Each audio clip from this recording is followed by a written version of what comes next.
मेघालय के राज्यपाल brigadier BD Mishra ji,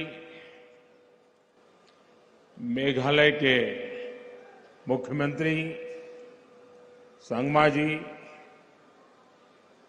केंद्रीय मंत्रिपरिषद के मेरे सहयोगी श्री अमित भाई शाह, सर्बानंद सोनोवाल, किरण रिजिजू जी किशन रेड्डी जी, बीएल वर्मा जी,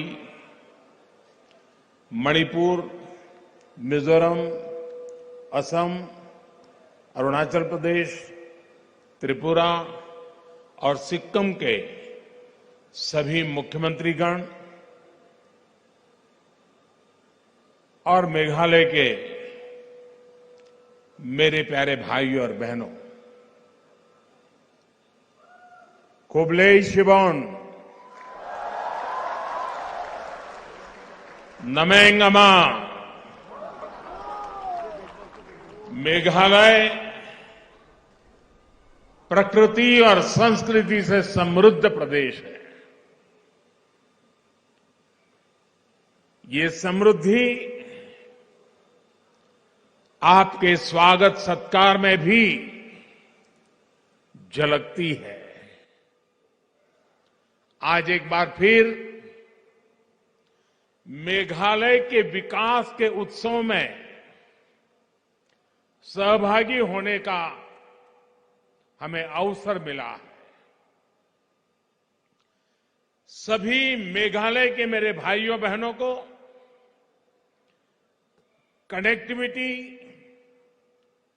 शिक्षा, कौशल, रोजगार की दर्जनों परियोजनाओं के लिए बहुत बहुत बधाई है।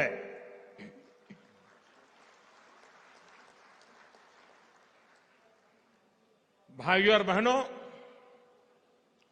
ये संयोग ही है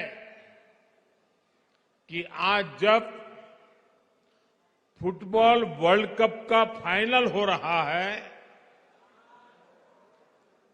तब मैं यहां फुटबॉल के मैदान में ही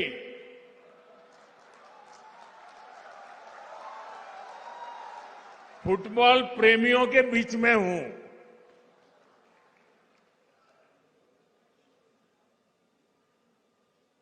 उस तरफ फुटबॉल की स्पर्धा चल रही है और हम फुटबॉल के मैदान में विकास की स्पर्धा कर रहे हैं।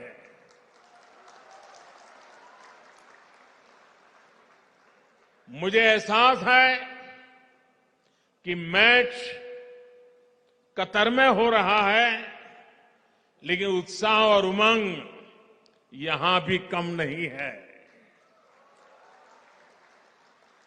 और साथियों, जब फुटबॉल के मैदान में हूं और फुटबॉल फीवर चारों तरफ है, तो क्यों ना हम फुटबॉल की परिभाषा में ही बात करें, फुटबॉल का ही उदाहरण देके बात करें। हम सबको मालूम है कि फुटबॉल में अगर कोई खेल भावना के विरुद्ध, स्पोर्ट्समैन स्पिरिट के खिलाफ अगर कोई भी व्यवहार करता है तो उसे रेड कार्ड दिखाकर बाहर कर दिया जाता है। इसी तरह पिछले 8 वर्षों में हमने नॉर्थ ईस्ट के विकास से जुड़ी अनेक रुकावटों को रेड कार्ड दिखा दिया है।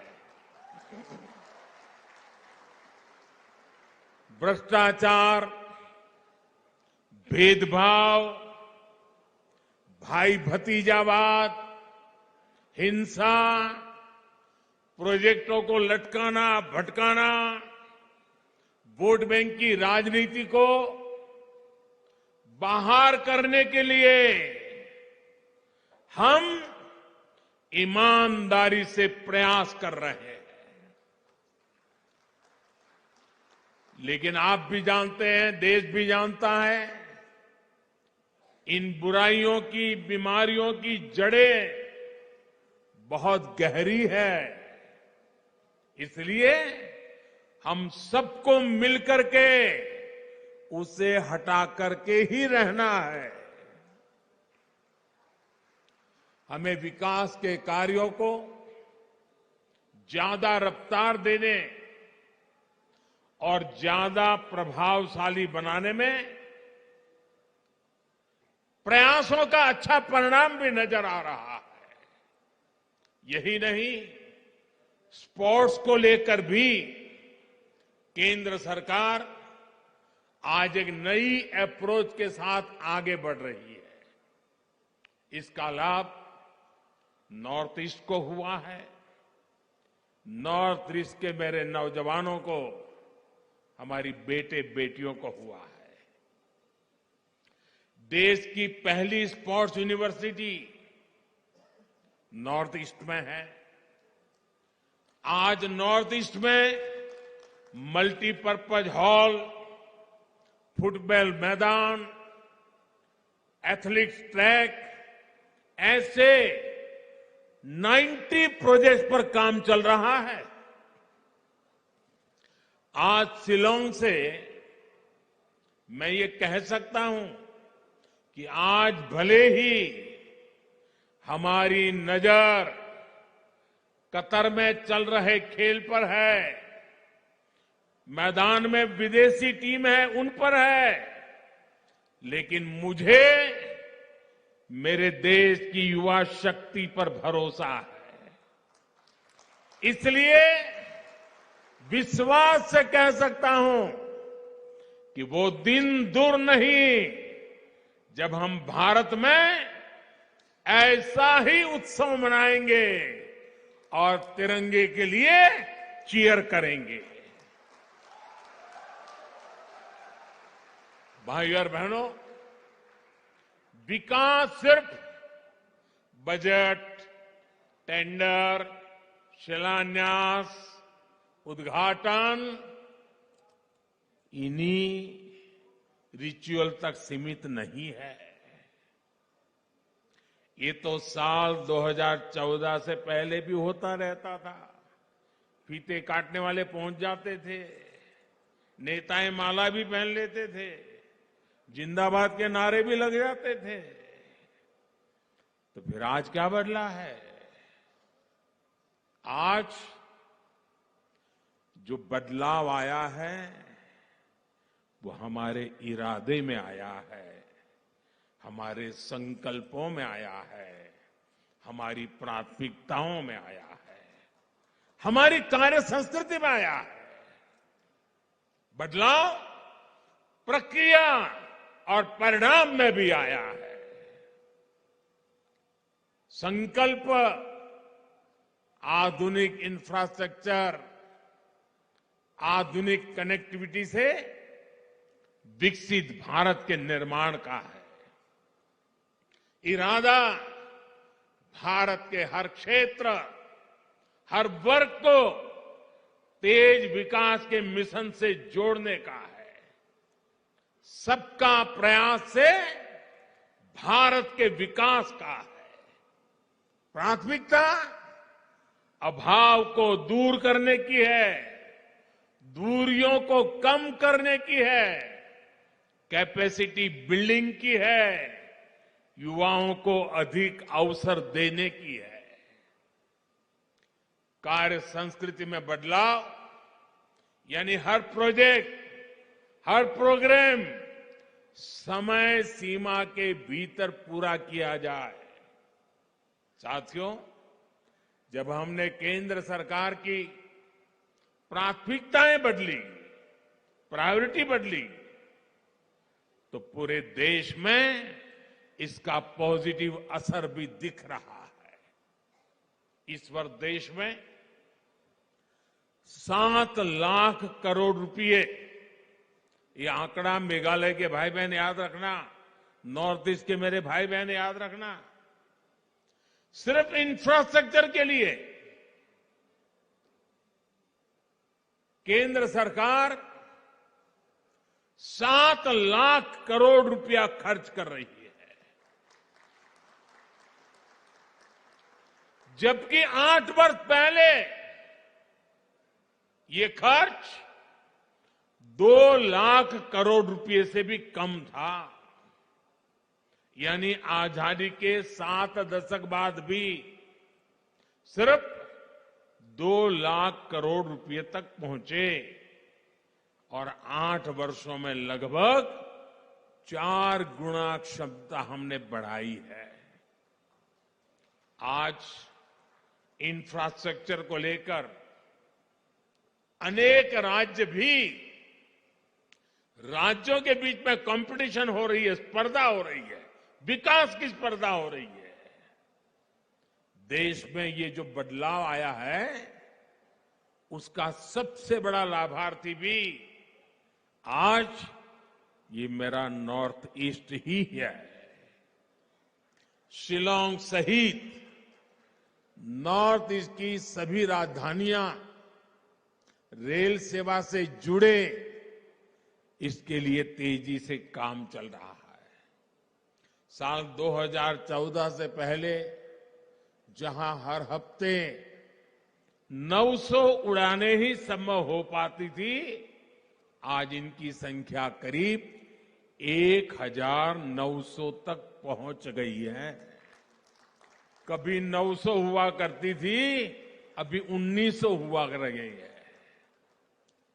आज मेघालय में उड़ान योजना के तहत 16 रूट्स पर हवाई सेवा चल रही है।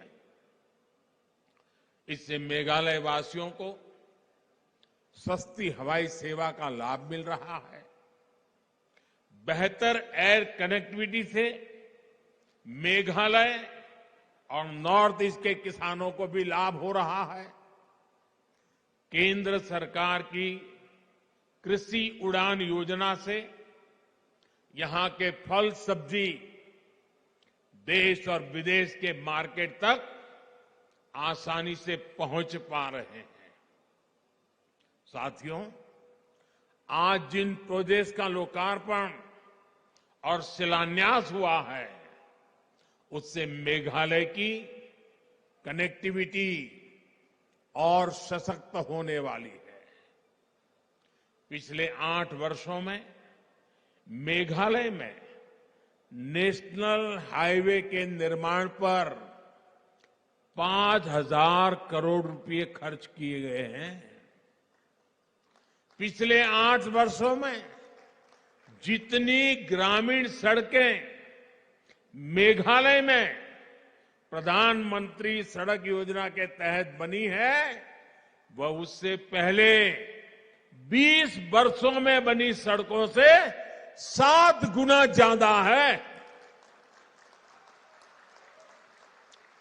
भाइयों और बहनों, नॉर्थ ईस्ट की युवा शक्ति के लिए डिजिटल कनेक्टिविटी से नए अवसर बनाए जा रहे हैं।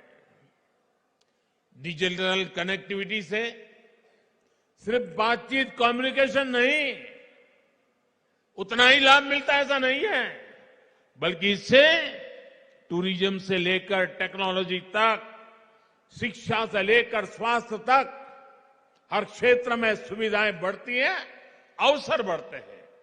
साथ ही विश्व में तेजी से उभरती डिजिटल अर्थव्यवस्था का सामर्थ्य भी इससे बढ़ता है। 2014 की तुलना में नॉर्थ ईस्ट में ऑप्टिकल फाइबर की कवरेज लगभग 4 गुना बढ़ी है। वहीं मेघालय में ये वृद्धि 5 गुना से अधिक है। नॉर्थ ईस्ट के कोने कोने तक बेहतर मोबाइल कनेक्टिविटी पहुंचे, उसके लिए 6,000 मोबाइल टावर लगाए जा रहे हैं। इस पर 5,000 करोड़ रुपए से अधिक खर्च किया जा रहा है। आज मेघालय में अनेक 4G मोबाइल टावर्स का लोकार्पण इन प्रयासों को गति देगा। ये इंफ्रास्ट्रक्चर यहां के युवाओं को नए अवसर देने वाला है। मेघालय में आईआईएम का लोकार्पण और टेक्नोलॉजी पार्क का शिलान्यास भी पढ़ाई और कमाई के अवसरों का विस्तार करेगा। आज नॉर्थ ईस्ट के आदिवासी क्षेत्रों में 150 से अधिक एकलव्य मॉडल स्कूल बनाए जा रहे हैं। इसमें से 39 मेघालय में है। दूसरी तरफ आईआईएम जैसे प्रोफेशनल एजुकेशन के संस्थानों से युवाओं को प्रोफेशनल एजुकेशन का लाभ भी यही मिलने वाला है। भाइयों और बहनों, नॉर्थ ईस्ट के विकास के लिए भाजपा की एनडीए की सरकार पूरी ईमानदारी से काम कर रही है। इस वर्ष ही 3 नई योजनाएं शुरू की गई है, जो या तो सीधे नॉर्थ ईस्ट के लिए है या फिर उनसे नॉर्थ ईस्ट का सबसे अधिक लाभ होने वाला है। पर्वतमाला योजना के तहत रॉपवे का नेटवर्क बनाया जा रहा है। इससे नॉर्थ ईस्ट के प्रसिद्ध पर्यटन स्थलों में सुविधा बढ़ेगी और टूरिज्म का विकास भी होगा। पीएम डिवाइन योजना तो नॉर्थ ईस्ट के विकास को नई गति देने वाली है। इस योजना से नॉर्थ ईस्ट के लिए बड़े डेवलपमेंट प्रोजेक्ट्स अधिक आसानी से स्वीकृत हो पाएंगे। यहां महिलाओं और युवाओं की आजीविका के साधन विकसित होंगे। पीएम डिवाइन के तहत आने वाले 3-4 साल के लिए 6,000 करोड़ रुपए का बजट तय किया जा चुका है। भाइयों और बहनों, लंबे समय तक जिन दलों की सरकारें रही, उनकी नॉर्थ ईस्ट के लिए डिवाइड की सोच थी और हम डिवाइन का इरादा लेकर आए हैं। अलग अलग समुदाय हो या फिर अलग अलग क्षेत्र, हम हर प्रकार के डिवीजन को दूर कर रहे हैं। आज नॉर्थ ईस्ट में हम विवादों के बॉर्डर नहीं, बल्कि विकास के कॉरिडोर बना रहे हैं, उस पर बल दे रहे हैं। बीते 8 वर्षों में अनेक संगठनों ने हिंसा का रास्ता छोड़ा है, स्थायी शांति की राह पकड़ी है। नॉर्थ ईस्ट में आस्था की आवश्यकता ना पड़े, इसके लगातार राज्य सरकारों के साथ मिलकर स्थितियों को सुधारा जा रहा है। यही नहीं, राज्यों के बीच सीमाओं को लेकर भी दशकों से जो विवाद चल रहे थे, उनको सुलझाया जा रहा है। साथियों, हमारे लिए नॉर्थ ईस्ट, हमारे बॉर्डर एरिया आखिरी छोर नहीं, बल्कि सुरक्षा और समृद्धि के गेटवे है। राष्ट्र की रक्षा भी यहीं से सुनिश्चित होती है और दूसरे देशों से व्यापार कारोबार भी यहीं से होता है। इसलिए एक और महत्वपूर्ण योजना है जिसका लाभ नॉर्थ ईस्ट के राज्यों को होने वाला है। वो योजना है वाइब्रेंट बॉर्डर विलेज बनाना।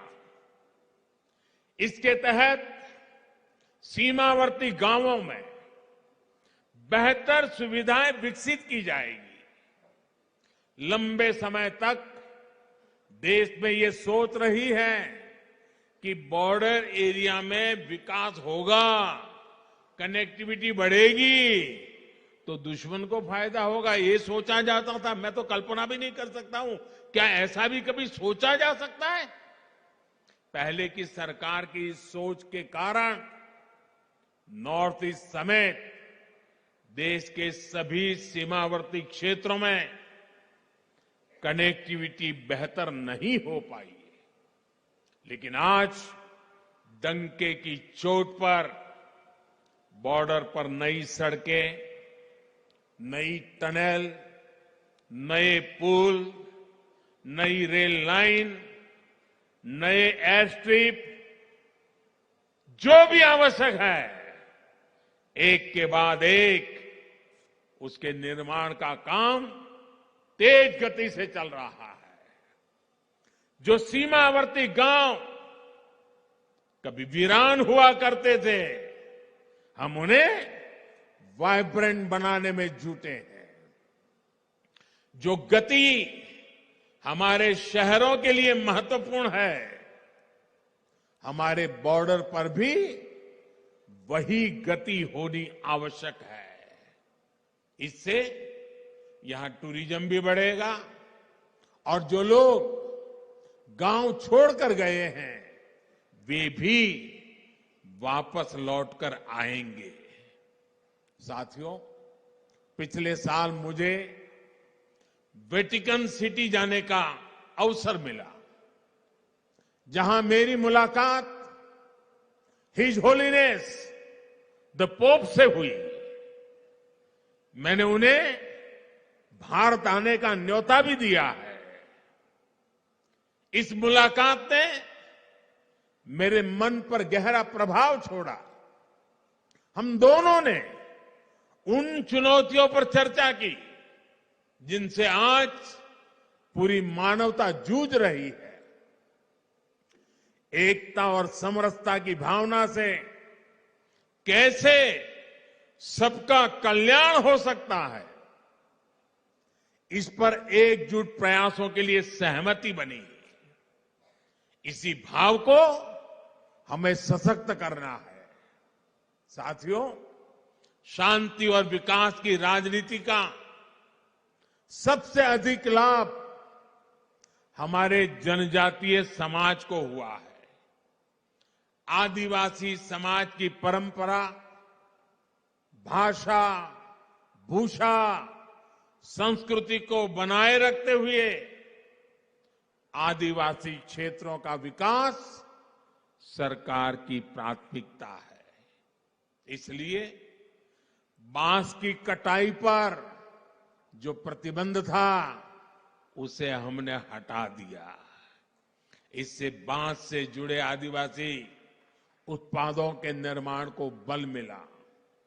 वनों से प्राप्त उपज में वैल्यू एडिशन के लिए नॉर्थ ईस्ट में 850 वनधन केंद्र स्थापित किए जा चुके हैं। इनसे अनेक सेल्फ हेल्प ग्रुप जुड़े हैं, जिनमें अनेक हमारी माताएं बहनें काम कर रही है। यही नहीं, घर, पानी, बिजली, गैस जैसे सोशल इंफ्रास्ट्रक्चर का भी नॉर्थ ईस्ट को सबसे अधिक लाभ हुआ है।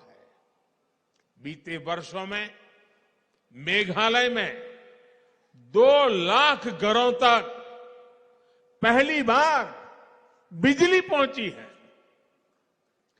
गरीबों के लिए लगभग 70,000 घर स्वीकृत हुए हैं। लगभग 3 लाख परिवारों को पहली बार नल से जल की सुविधा मिली है। ऐसी सुविधाओं के सबसे बड़े लाभार्थी हमारे आदिवासी भाई बहन हैं। साथियों, नॉर्थ ईस्ट में तेज विकास की ये धारा ऐसे ही प्रवाहित होती रहे, इसके लिए आपका आशीर्वाद हमारी ऊर्जा है। अभी कुछ ही दिनों में क्रिसमस का पर्व आ रहा है, ये त्योहार आ रहा है। आप सभी को आज जब मैं नॉर्थ ईस्ट आया हूं तो इसी धरती से सभी देशवासियों को, सभी मेरे नॉर्थ ईस्ट के भाई बहनों को आने वाले क्रिसमस के त्योहार की अनेक अनेक शुभकामनाएं देता हूं। एक बार फिर आप सभी को बहुत बहुत बधाई। खुबले शिवोन, मितेला।